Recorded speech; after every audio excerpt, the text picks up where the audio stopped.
station. Welcome to Fort Fritz, your one-stop for news, current events, and entertainment, and all things relating to paranormal, the supernatural, the Fortean, and things that go bump in the night. I am your host, Fritz, and for the next hour, I will be giving you live, up-to-the-minute updates on Hurricane Dorian, still about 580 miles off of the coast of West Palm Beach. But right now, let's get into some spooky tales. This is Kaz telling us all about King Leopold, one of the worst human beings ever.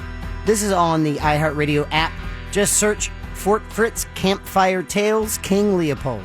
Dude, this is reeking of King Leopold. You guys know about King Leopold, right? This is like spoiler, post-trailer, pre-trail alert. This is one of the most f***ed up people in history.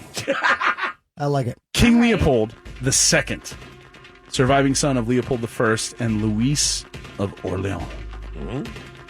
Succeeded his father to the Belgian throne in 1865 and reigned for 44 years, longest of any Belgian monarch. He died without any surviving male heirs and was succeeded by his nephew, Albert I. Okay. So Leopold was the monarch of Belgium. Leopold II was convinced that the future wealth of his nation and of European nations lied in the unexplored territories of Africa and South America and Southeast Asia.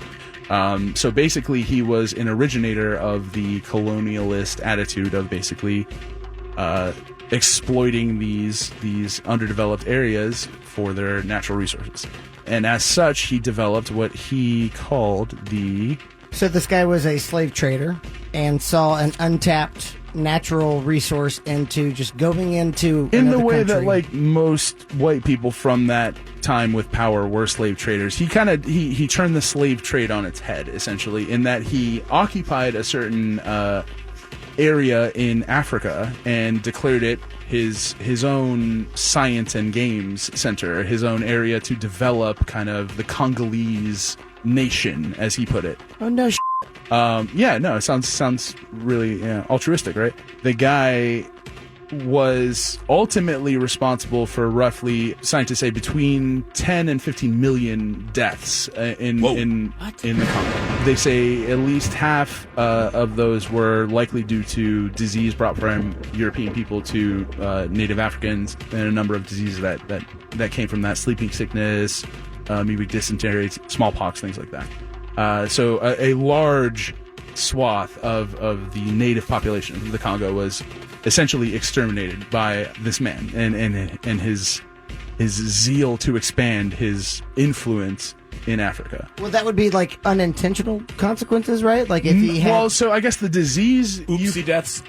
The disease you can call an oopsie death, if you want to be that crass. But I think that, like I said, 50% of 10 to 15 million. So let's call it 12.5, just to give you a nice round one. Right.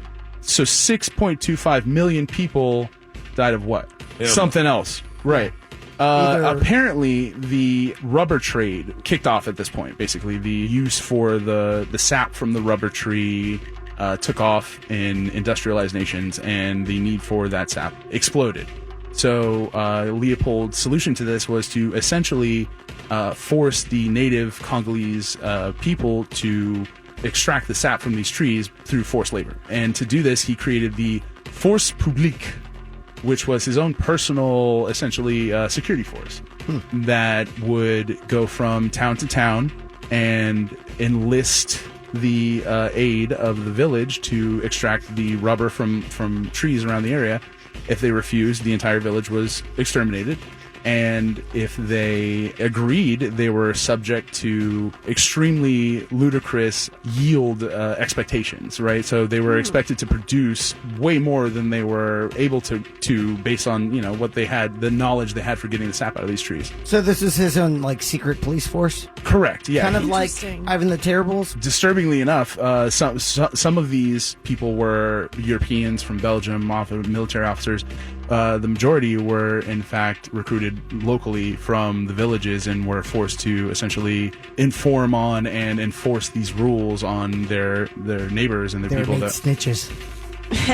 Yeah. One of the more, I guess, horrifying atrocities that went on during this was the collection of hands, and it was the punishment for anything, for looking at someone sideways, for not producing enough rubber, for getting up late, was a hand. It got to the point where the force publique officers were reportedly paid by the basket of hands that they collected. You try and go to the store and use that and buy, like, all right, I got some peanut butter, I got a baby hand, I got like 2 women's hands, and like a big-ass dude's hand. The clerk is like, that's $6.25, you put a basket of hands, and they're like, ooh, that one's got clean nails. Come on. You have to figure out the exchange rate. Yeah. It's like, okay, is it 3 baby hands for lady hand? I can't remember. This Did was it go a up big recently? baby's hand, though, It's a big dude. baby hand. You put a basket of hands up, they go, you know your money's not good here, man. You know your hands told are you. here. Get the hell Get out of here. I want my change. Just take it. Just take the toilet paper. Just leave.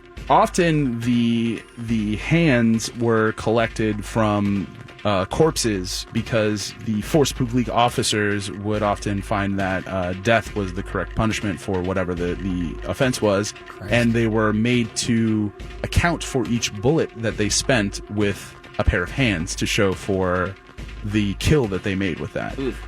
So they were It's just good accounting. It's just good accounting.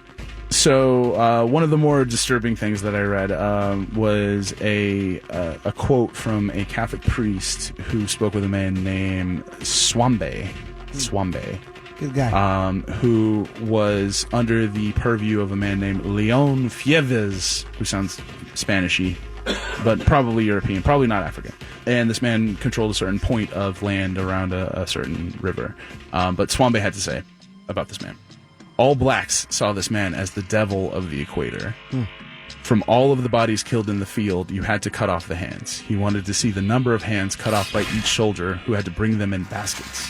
A village which refused to provide rubber would be completely swept clean.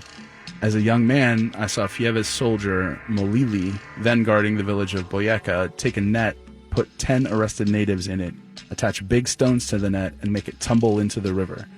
Rubber is what causes these torments. That's why we no longer want to hear its name spoken. Soldiers made young men kill or rape their own mothers and sisters. Damn. I have Wow.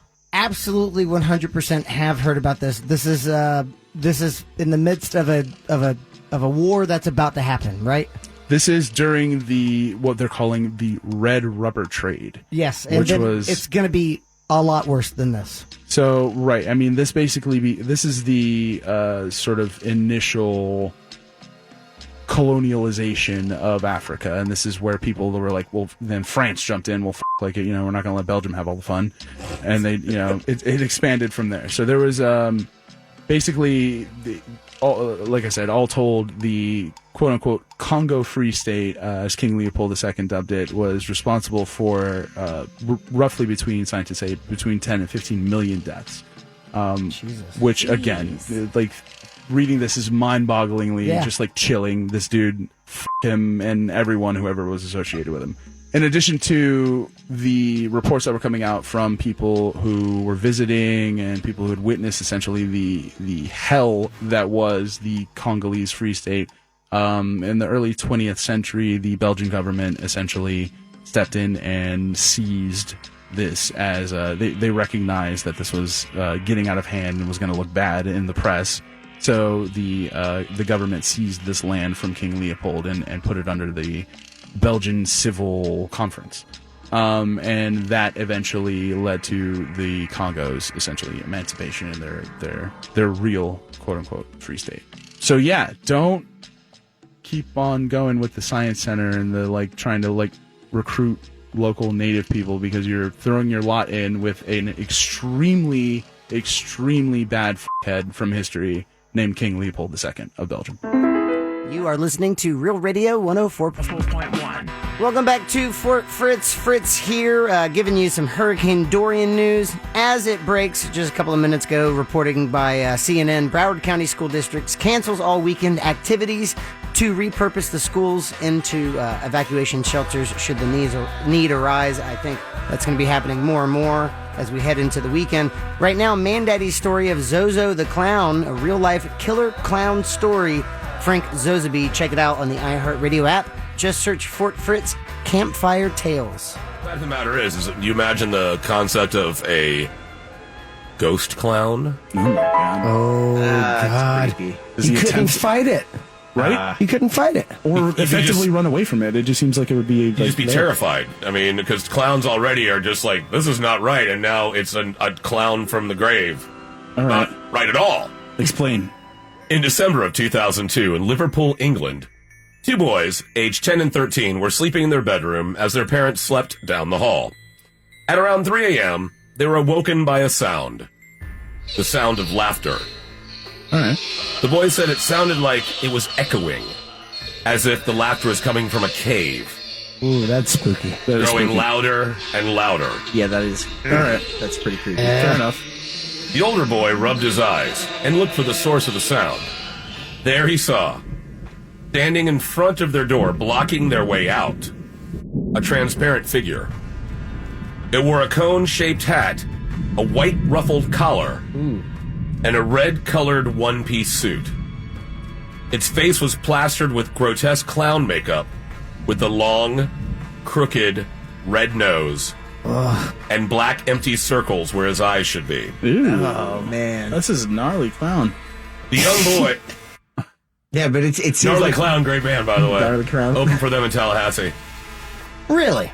Yeah, it was a weird Lots of weekend. kazoos. Lots Yeah, of kazoos. like 12, I think. Very, like, maybe too much kazoo. Bicycle horn solos. Right. There's But that definitely... was really tasteful. Now, the young boy began to scream as the clown's laughter grew louder and louder. Yeah. The clown held one hand on his stomach and pointed his other hand at the boys as he rocked back and forth, howling with laughter. So he's like, I'm going to eat your ass. Or possibly the entire kid. You know, he might not have stopped there. It always seems like stereotypically, too, like in Liverpool, like the Lilliputian scream would be something like, Mom, Dad, I'm really scared. Mom. Help us, help us, help us. Dumb, Sometimes I'm so Scared. He's really laughing hard. The boys screamed for their parents, who, though they were just down the hall, heard nothing.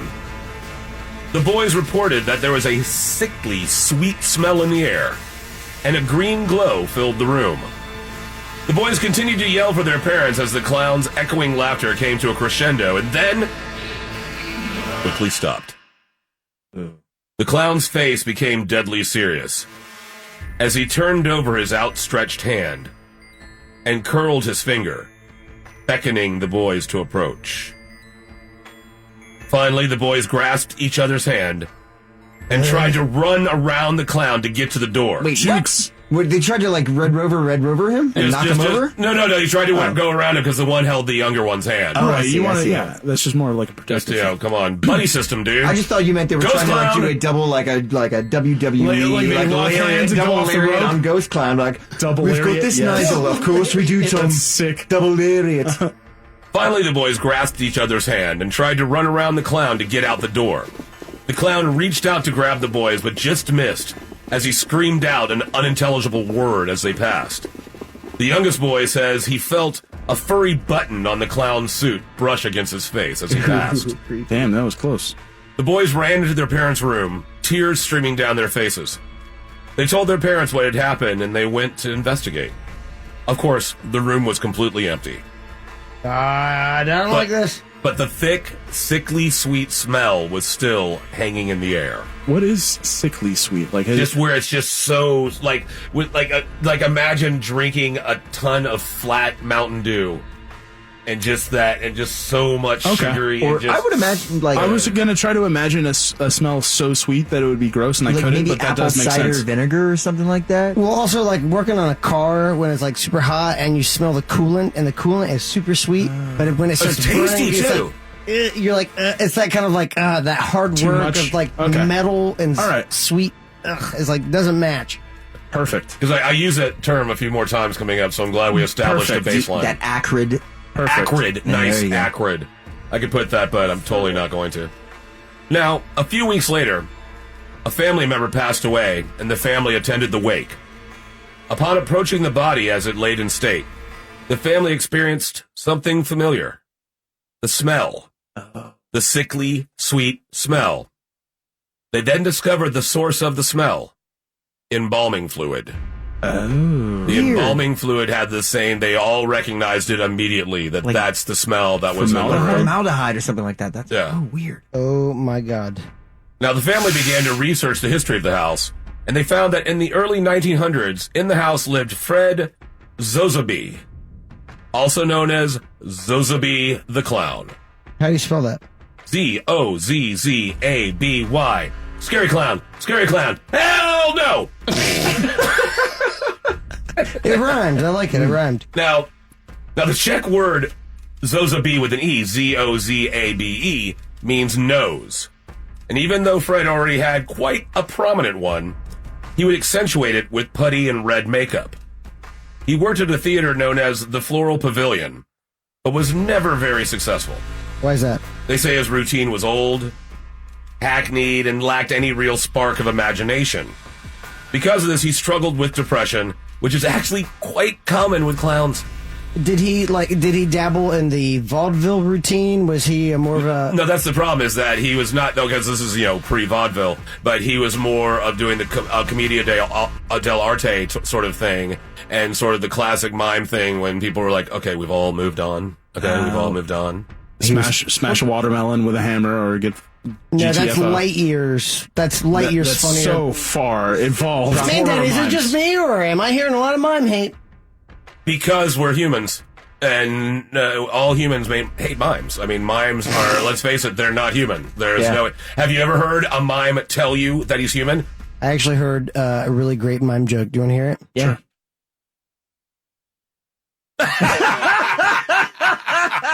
Right? I did not see that coming. Exactly. I did not see that coming. All right, carry on. Well done. Now, because of his depression, which of course is, Hilarious. something that is... Because it's a clown. Because it's a clown. You don't know it, because they look like they're crying, and so their depression is absolutely hilarious. Right, like he's doing the crying, but he's pulling out 1,000 handkerchiefs to wipe his tears, and he's drinking from a bottle that has a bunch of holes in it, never goes in. Now, because of this, he became addicted to drugs and alcohol. Oh, hell. Well, his performances became more and more erratic, and sometimes even confrontational. It seemed that he was slowly plunging into madness. His final performance ended with him throwing a bucket of gasoline on the audience, attempting to set them on fire. But luckily, he was unsuccessful. That's the punkest thing I've ever heard in my life. He doused the audience in gasoline. Like Gigi Allen, where you at? He's out the ether that was a good idea, man. Damn it, I wish I had that idea. All I do is throw poop at the audience, but that's crazier. Flaming poop at the audience! Zozaby was arrested and placed in the local asylum, where, of course, he eventually committed suicide. And this was in Liverpool? Yes. Okay. how did he commit suicide, if I may ask? Hanging. Yep. Yes. Always. It's always Classic. hanging with clowns. Classic. Because you walk in, they're like a piñata. You're like, hey, look at this guy. He's just hanging there. I doubt they put him in the jail cell with the clown stuff on. Maybe. Maybe this just it's just he's so good at it. He doesn't need the makeup at this point. You believe You it. just It's know he's a clown. what? He's not wearing it, but I totally believe he's a clown right now. I totally see it. Zozaby is said to not only haunt the house previously mentioned, but also is known to make his presence known to other locales in the area. Nice, so he's not actually confined He's to not just the locked in house any place. or the jail cell where he killed himself. He can move around. That's awesome. Yeah. Well done. In 2010, a 4-year-old woman named Kelly moved into a house 3 doors down from the house in which Zozaby lived. On the 3rd night at the house, she went to bed, exhausted from scraping off wallpaper. She was just about to drift off to sleep when she felt her bed shake. She had no idea what could have caused this. She slowly turned over and saw that in the bed next to her, in the darkness, was a man laying next to her, facing away from her towards the door. Man. She froze with fear as she began to make out the shape of a cone-shaped hat on his head Zozaby, man. and a Come on. ruffled white collar. The man was silently shaking, and she got the strong impression he was shaking with subdued laughter. Oh God, this is creepy, dude. That's some Joker. This is a type, good, this is a good that's story. Really skin crawling. Kelly rolled sideways and fell out of the bed. Nice. She sprung to her feet and bolted for the door. She ran down the stairs, threw the lock off the front door, and got on her front porch. She turned, looked up, and became frozen with horror as she saw the shadow of the clown gliding across the landing and disappearing into the night. For some reason, she stayed in the house. Oh no. On the next night, she slept with a Bible next to her. All right. Okay.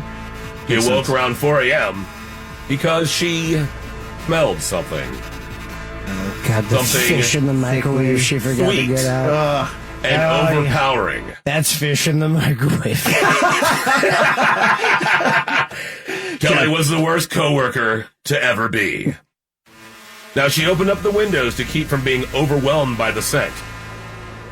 And then, nothing else. That was the last experience Kelly had in the house. But now, she has a Bible in every room, just in case. So the moral of this story is that some people find clowns amusing or funny. Most people find them creepy at best. But we can all agree, dead clowns are scary as hell. You are listening Yes, to they Real are. Radio 104.1.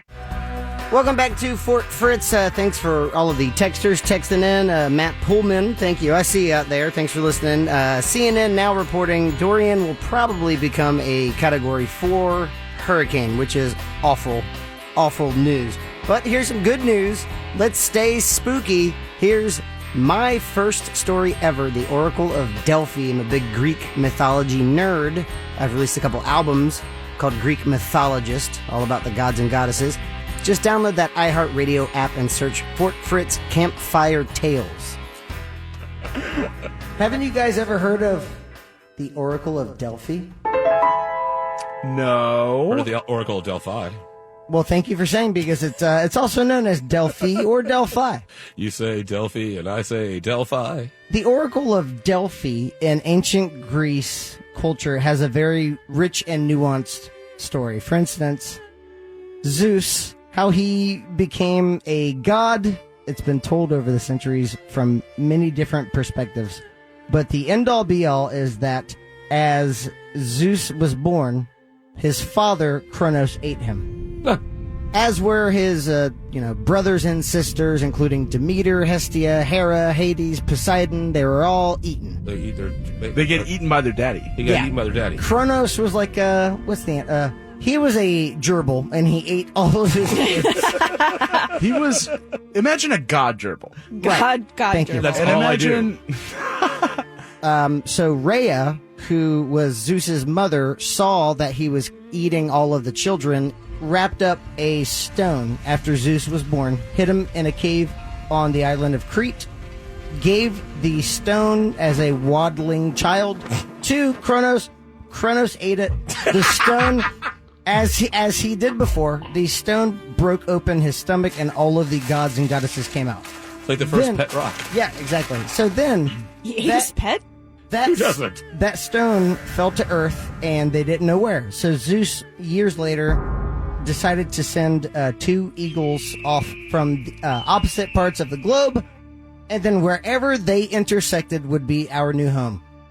The navel of the universe, as it were. They happen to intersect on a very remote region of land. But it happens to be the most beautiful thing that ever happened to Greek culture. Did they just kind of gloss over the fact that they get eaten? Like, how do they get eaten? Is it like all one big, like, swallow? Do they take them limb by limb? Well, Like, how since does they it- burst out later, I'm guessing it's like one just, you know. and then right, that's very Greek mythology. Everybody's just like, It's just and now eaten. Just you're like, gone, just yeah. like, in the Jonah and the Whale. Just, you know. Just throw in like an Advil, just like, whoop. Well, you have, one writer who is very reverent, like, and then on the 6th day, on the 6th hour of the 6th minute, he looked up to the sky. And then you have another guy who goes, He ate him. he ate it. He ate him. He was eaten. He had a baby Chow child, down. and he ate him. Yeah, so you have, that, but that's a very great question. That factors into any kind of mythos. Everyone has an opinion as to how it happened. So these eagles decide on a future location. So it was up to the Eagles. Yep. They flew over the navel of Gaia, which is Mother Earth. Zeus said, I decree this to be the navel of my universe because the Omphalos, which is the stone that she fed to Kronos, fell into Delphi. Oh. Apollo, who is the most Grecian of the Greek gods, said, I will make people go there. But he goes, but how the hell am I going to make people leave homesteads and then travel into the mountains? It's gorgeous. Don't get me wrong. It's like Denver, like people in Miami going, wait. Why would you move there? I'm going to live a mile in the air? Yeah, exactly. So he decides to change himself into what kind of aquatic animal would you change? An octopus. Octopus very sounds smart, right. Maybe very like smart. a whale. A whale, like Or a a serpent. Narwhal. I want to say a starfish. A starfish.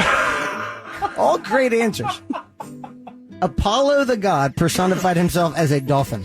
I was jumped- actually going to say dolphin. That's a good one. Damn And it. I think Kaz kind of hinted on that as a whale, a cetacean, jumps onto this traveling merchant boat and says, hike your boat, keep going. We're going to go to this one location. They then hiked up a mountain. I'm only imagining the dolphin is dead and decayed. Yeah, I at was this about point. to say that. They really picked a different creature, maybe like, That's really like a mountain irresponsible. goat or Thank you. something. Yeah. Maybe. It's a god dolphin. It doesn't have the normal properties of a dolphin. God dolphin. I'm a big fan of God Dolphin. Their early work, everything later got really kind of messed up. So good. A little right? too produced. Yeah. They Thank you. get up to Delphi, and he goes, what do you think? And the pilgrims go, not for nothing. We just hiked up 4,000 miles. With a up in- dolphin. with a dead dolphin. You should be talking at this point. You're dead. And Stop talking miles ago. I don't know why we still have him. He hasn't given any good advice. Like The miles. worst SeaWorld rescue ever. but yeah, Apollo the dolphin kept talking to him.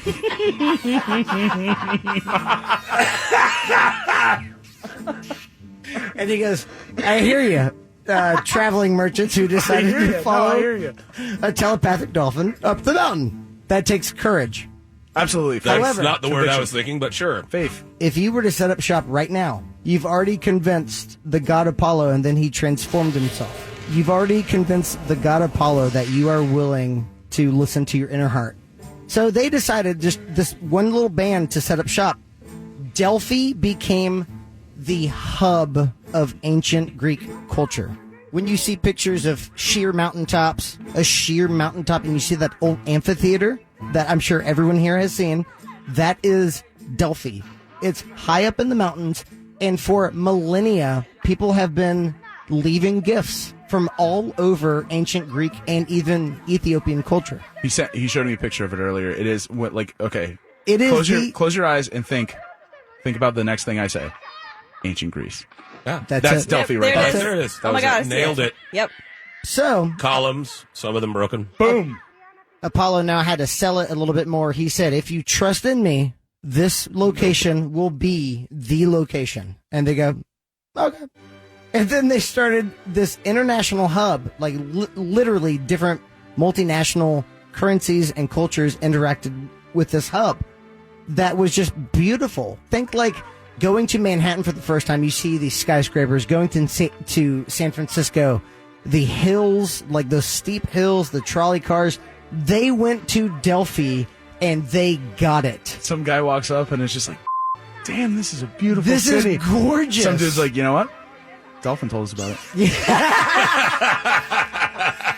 Thank you for bringing that up because Delphi translates to dolphin in Greek. No. Oh, The that's Oracle of exactly Dead why. Dolphin. Yeah. Chicken of the Sea, I think it's called. Yeah, I think you're right. So Apollo tells all of these people to move to Delphi. However, there happens to be this python surrounding the entire Always. city. And you know what? He's a demigod. So Apollo is going to have to go down there and kill this python. So let's name the python Pythia, because that's the Greek word for python. Kind of on the nose. He kills it because he's a archer maniac. Kills it, Bang. and then it falls into this crevice in the earth. He goes, there you go, that thing. I'm Apollo. I like Apollo already. Yeah. It sounds like my kind of god. As he's playing this beautiful melody, so beautiful, you're like, I can't even recount it. He was wailing It's like on that Oasis. dude. Exactly. It's like Yeah. exactly like Oasis. He kills his python. He goes, anyway, here's Wonderwall. So maybe. And as he's walking away, they go, that guy's cool, man. Yeah, man. Like, I want to take sophomore, like, whatever, math with him. So the python falls into the fissure in the center of Delphi. They decide they should probably just go ahead and set up shop, give Apollo his shrine, give Apollo his temple in Delphi. And why not locate it over the fissure? You know, this was the fissure, after all, that Apollo killed Pythia. It fell into this fissure. Now it's emanating this funk. So they decide to go to the local Delphi community at the time, who is very ardent on Apollo, and they go, do me a favor, just sit over this thing, just breathe it in. And, Breathe the funk. And the virgin priestess would be like, right? And they would sit on Picks this. up her bass, tunes it a little bit, sits over the fissure. They would sit on this tripod seat, and within no time at all, the virgin priestess says, I don't know what you want me to do here, but boo. And they would go into this epileptic seizure, which the Greeks called the blessed illness or the divine dance. Meaning they would go into this trance, and then they would speak in hexameter and broken verse and undulating lines and sarcasm and irony. They would then, and this lasted hundreds of years, 900 years probably. Different people over the times would sit over this fissure. All right, I don't know what you want. And they would go into this seizure, and they would accurately foretell future events, in that they would say, move out of here. Your crops don't grow. Go to Libya. Turns out Libya was an actual place. Like, that's how Didn't know accurate. yet. Fake news. Yeah. So they would just say something that was inaccurate at best, lying at worst, but also so vague. For instance, when Greek King Croesus, who ruled over Lydia, went to the Oracle of Delphi and said, you know what? I'm the last Ionian king. Do you know what that means? Is that a direct quote? Yep. That was actually Lockhart, page 354 of Greek Myths and Gods and Goddesses, What, that part footnote? 2. I'm the last Ionian city, man. This old empire's gonna fall. I gotta take over Cyprus, because Cyprus is a Persian king and I hate him. Yeah. And the Oracle of Delphi looked at him and said, if you invade Cyprus, a great kingdom will fall. And he goes, yeah. And then as he was walking out, he turned around and goes, wait, does that mean I'm going to win? And the Oracle said, if you invade Cyprus, a great kingdom will fall. And he goes, yeah. Just walked away. Well, guess what happened? It was his kingdom? Yep, Lydia fell. Got him! Because, again, he was the last Ionian city. So he had no firepower. He's like, I want to go after him. Reputation kind of fell out of favor, and then by AD 390, Theodosius sacked the entire temple, got rid of the oracle. A lot of bad things had happened with the oracle anyway. One time, they would always get virgin priestesses. Well, one time she was kidnapped. And never heard from again, because she's at the temple 24 hours. And then there was just like, all right, let's just get middle-aged spinsters. And then they just started getting anybody. Just whatever. So that's not fit good. the suit. So anyway, Delphi was sacked in 390 AD. However, as recently as 2016, there have been geologists who are actually looking into the fissures and noticing that a strong mixture of carbon dioxide and methane has been, as it rises and corresponds from the under fissures, the mixture of these two chemicals can produce epileptic seizures. Fissure Caesar. As it gets Band up name. to Like that a singer, level. just like a singer. However, over the centuries, and again, this was 890 BC, it's at such a reduced level now that it's completely harmless. So which means Pythia kind of wore off a little bit. maybe. Yeah, the funk has died down a little bit, got more mellow. So we need to go breathe in some methane, and we can have our own prophecies going on now. It's not gonna hurt. That's all I'm saying. You are listening to Real Radio 104. 15542. Welcome back to Fort Fritz. Hurricane Dorian continues to strengthen. I only hope that your resolve, those of you listening right now, your resolve is stronger than this beast out there churning in the Atlantic Ocean. Right now, we end with Angela's story on Ed Gein, or Ed Gain. You can find this incredible story on the iHeartRadio app. Just search Fort Fritz Campfire Tales.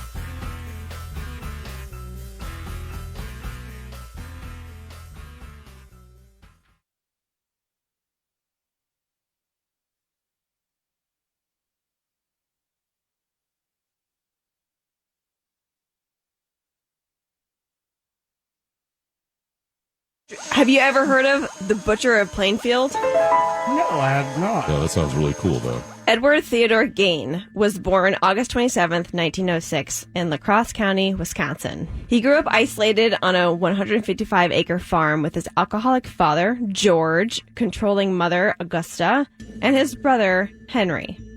As a child, Ed only left the farm to attend school. Augusta, his mother, was always turning away outsiders in fear of bad influences for her sons. Yeah, seems like a very restricted upbringing. Correct. She was very religious, Lutheran, and was always preaching to her boys about the immorality of the world, the evils of drinking, and her belief that all women, except her, of course, were naturally prostitutes and instruments of the devil. All but her? All women but her. Wow. She read the Bible to her boys every afternoon, usually selecting graphic verses from the Old Testament concerning death, murder, and divine retribution. Yeah, because that's the craziest, most spooky Most bestest part of the Bible. Kids love hearing that. It's very interesting. Oh, yeah. Keeps you up at night. Listen here, Ed and Henry. Though he did well in school, Ed was remembered by old classmates as odd, seemingly random laughter like he was telling himself jokes. Unsurprisingly, he had very poor social development, as his mother would apparently punish him if he tried to make friends. In 1940, Ed's father died of heart failure caused by alcoholism, and Ed and Henry... You can die from that? Yes, you can. Bull. And Ed and Henry had to start doing odd jobs around town to help make ends meet. In 1940. Yes. So he is 34 years old. They have to start working for the first time in their lives? Yeah, they owned a farm. I don't really know what they It is did. They were very Wisconsin. isolated. Okay. It's Wisconsin, 150-acre farm. 155-acre farm. Well, there you go. There you go. Those 5 acres that really made the farm. Yep. It's a widowmaker. Oh! Henry, his brother, met a woman around this time and began to move on with his life. This was when Henry started to make comments about Ed's weird attachment to their toxic mother, and Ed did not agree with him and was very hurt that Henry talked about her like that. In 1944, only 4 years after their father died, Ed and Henry were burning marsh vegetation and the fire got out of control. The fire department showed up and contained the flames, but Henry was missing. They found him face down and realized he had been dead for a while. Unrelated to the fire, with no burns or apparent injuries, it was thought that he died from heart failure. There was a report that there were bruises to his head that thought that maybe he had been battered. Ooh. And then they thought heart failure, but they actually thought more asphyxiation. With his brother and father dead, Ed's mother, Augusta, was the only one left in his family and his life. Augusta suffered a paralyzing stroke in that same year that Henry died, and Ed based his whole life around caring for his mother. She had a second stroke and died of complications at the end of 1945.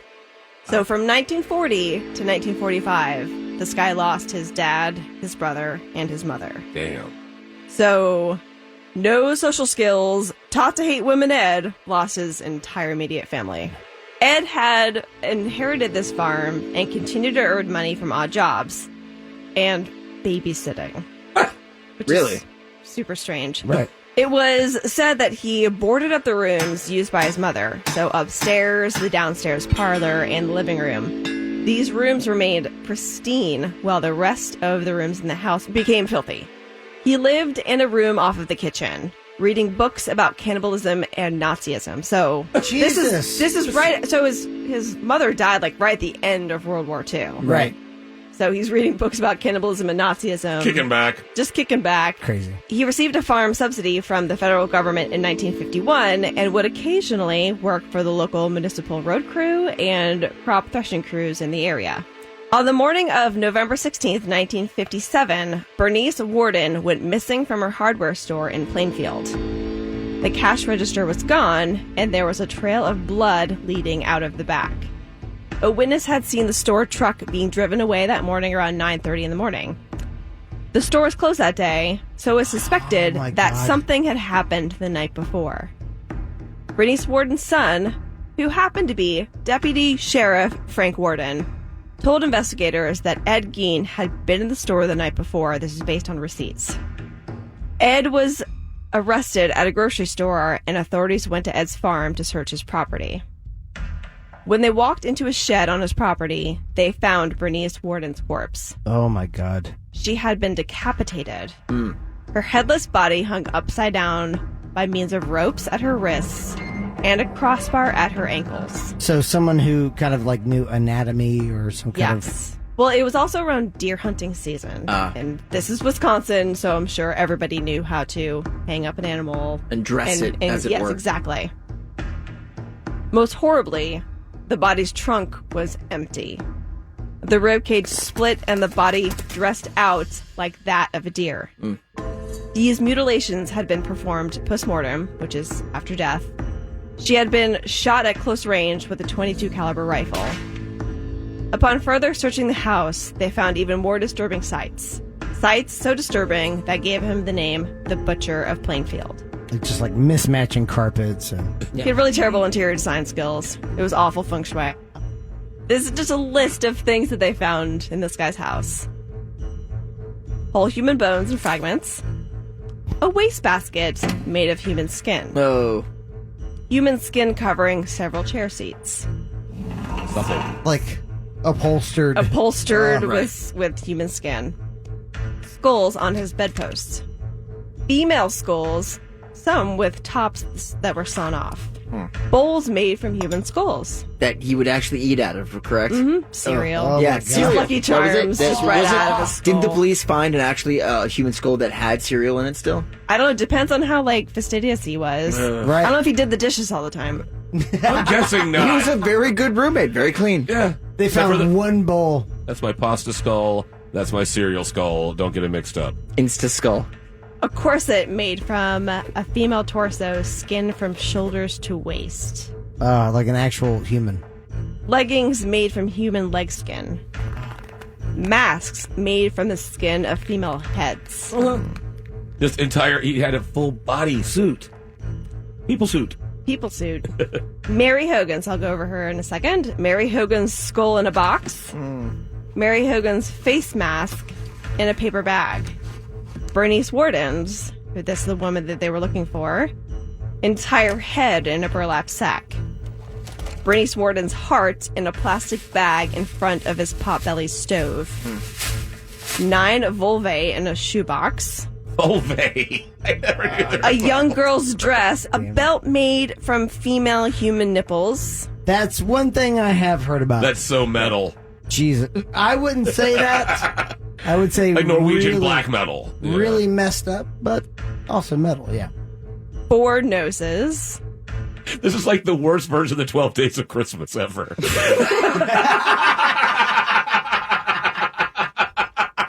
Yes. Yep. 5 nipple belts. 4 noses. 3 painted vulvas. 2 2 vulvae. And a pair of lips on a window shade drawstring. Wow. Points.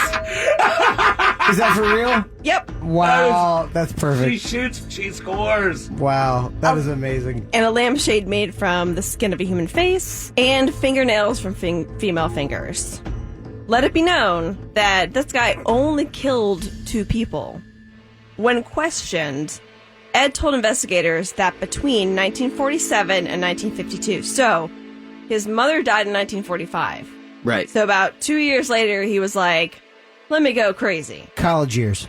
He made about 40 visits to 3 local graveyards at night to exhume recently buried bodies while he was in a, quote, daze-like state. On about 30 of those visits, he said he came out of the daze and will return home empty-handed. But on the other 9 occasions. Right. He dug up graves of recently buried middle-aged women he thought resembled his mother. Whoa. And took the bodies home where he tanned their skins to make his trophies. Now, I have to interject. Did he make relations with these recently buried bodies? Good question. He did not, because they smelled too bad. Basically, he missed his mom, so he began to create a woman suit that he could become his mother to literally crawl into her skin. Oh. And during state crime laboratory interrogation, Ed also admitted to the shooting death of Mary Hogan. I had mentioned her before, that her head was found and her skull was in a box. She had been missing in 1954. She worked at a tavern, which happened to be a tavern that he frequented. So at some point in 1954, he had killed her and brought her to his house. That's so rude. And he was found in what year was 1957. Oh, so this was November years later. 16th, 1957 was Wow. when Bernice Worden was killed. Ed's most notorious creations were an array of shrunken heads. Neighborhood children, remember, whom he babysat, because he used to babysit children, had seen or heard of these objects, which he casually described as relics from the South Seas sent by a cousin who had served in World War II. Upon investigation, these turned out to be human facial skins carefully peeled from cadavers and used by Ed as masks. It's playtime, kiddies! In 1958, the car which he used to haul the bodies of his victims was sold at public auction for $760 to an enterprising carnival sideshow operator named Bunny Gibbons. Bunny Gibbons! Gibbons called his attraction the Ed Gein Ghoul Car and charged carnival goers 25 cents admissions to see it. The Ed Gein Ghoul Car, the best sounding attraction I've ever heard in my life. Band name? I was going to say Yes. that. Totally, Good band totally name. bad name. Ed Gein was found mentally incompetent and unfit to stand trial at the time of his arrest and was sent to the Central State Hospital, now the Dodge Correctional Institution, in Waupun, Wisconsin. When the hospital was turned into the prison, he was transferred to Mendota State Hospital in Madison, Wisconsin. In 1968, Ed's doctors determined he was sane enough to stand trial. Oh, wow. He was found not guilty by reason of insanity by Judge Robert H. Gulmar and spent the rest of his life in the hospital. On July 26, 1984, Ed Gein died of respiratory and heart failure due to cancer in Goodland Hall at the Mendota Mental Health Institute. After his death, his gravestone was frequently vandalized. Wonder why. That is the Butcher of Plainfield. That is amazing.